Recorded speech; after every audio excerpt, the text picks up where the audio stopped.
MS Now's Jen Psaki. You're obsessed with a lot of people asking this question, what is the future of the Democratic Party? Okay. I'd like to broaden that slightly.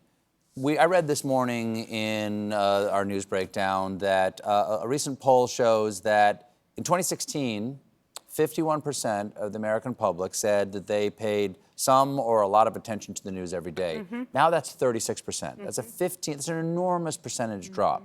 Doesn't that seem that people are just sort of checking out and believing that paying attention to what's happening to politics is actually going to have some impact on their life? What can either party, and you can start with the Democrats, what can either party do to make people begin to believe again that they should pay attention to what politicians are doing? Well, look, I think a lot of people, from friends of mine too, kind of opted out after the election last year, wanted to turn off the news, didn't want to pay attention to it. What I always tell people is if you don't engage in it and don't pay attention to it, it's still moving forward without you. I mean, people are still being elected. Congress could still change hands or not. If you remove yourself from the process, it just means you don't get to share what your view is on it. But in terms of politicians, I think a couple things they can do. One of them is they need to just burn the talking points in a big bonfire of all of the national groups, including the national parties. Who's doing that well?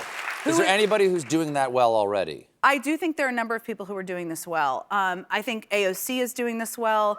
I think she is doing it well. I think Chris Murphy is doing this very well. I think Gavin Newsom is doing this well. Wes Moore is doing this well. There are a number of people, Josh Shapiro. I think the election was a big wake-up call a year ago, and it should have been. And I think it made clear for a lot of people who were in office or wanted to run for office that you have to speak like a human being, which sounds very obvious. Start with what you think, and then start telling people what you think. You don't need poll-tested language. You don't need things that sound so carefully put together. Speak like a human being. The other thing I think that people can do to start winning back trust is showing up in places that are unexpected. You know, we've had spent a lot of time, politicians spend a lot of time spending money on ads, even on social media too. And it's about showing up in communities where people may not agree with you, where they can ask questions, where you can do town halls. I've seen some people start doing that. I think that's a very positive thing, and there needs to be much more of it. Now, one of the things in the off-year election that we just had, where Spamberger and Mikey Sherrill and Mamdani won here in New York, you know, affordability was the word that was used. What do you make of Donald Trump last week saying that he is the affordability president, and then a few days later saying affordability is a Democratic scam?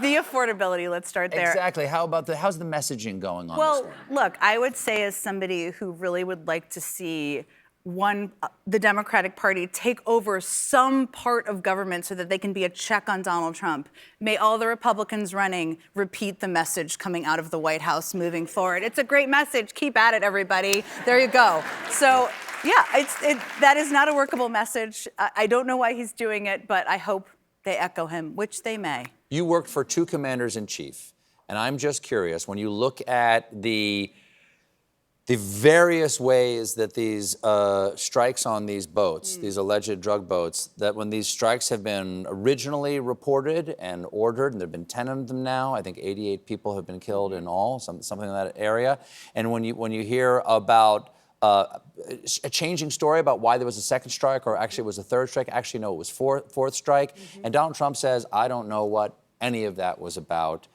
Have you ever seen another commander-in-chief so out of the loop when it comes specifically to acts of war against another nation against whom we have not declared war? I mean, I've never seen another president out of the loop, period, so much. But national security issues, it's true. I hate to say that. It's sad that that is true. He's also very sleepy, so he's napping sometimes.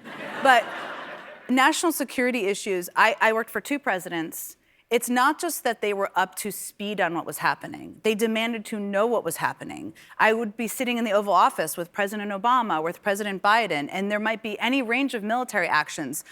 not illegal ones happening where people are being killed that are war crimes, not those, but any type of military action. And you might be in the middle of a meeting about something else, and they would say, I need an update from the Secretary of Defense. I need an update from the National Security Advisor. Because they felt the most serious thing and decision that came to their desk was decisions about life and death and putting our men and women in uniform in harm's way. And that's what I always experience. Well, Jen, thanks so much for being here. Thank Good to you. see you again. Thanks for having me. The Briefing with Jen Psaki airs Tuesdays through Friday on MS Now. Jen Psaki, everybody. We'll be right back with Weird Al Yankovic.